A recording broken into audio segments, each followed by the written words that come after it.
et Karl-Navelise viidi kiirabiga traumapunkti, sest ettevalmistused olid nii ohtlikud.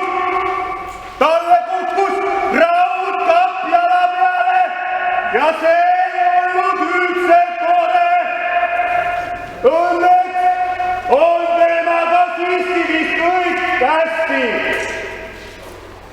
Lisaks sellele on, lisaks Karl-Navelisele muidugi, on siin eksponeeritud Meeland-Sepa kunstiteosed.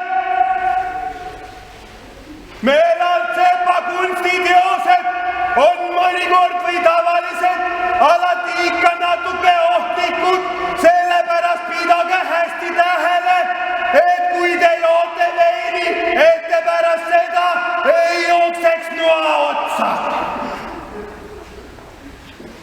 Te isegi ei pea jooksma, sellepärast et nuga pöörleb. Kui te seisate selle pöörlemise ees, siis ta võib teile otsa pöörata. Ja et Meeland-Sepp ja Karl-Navel ei tahtnud seda näitust ainult kahekesi teha, siis nad kutsusid ka sõbrad appi. Need sõbrad oleme meie koos kõikide teiste esinejatega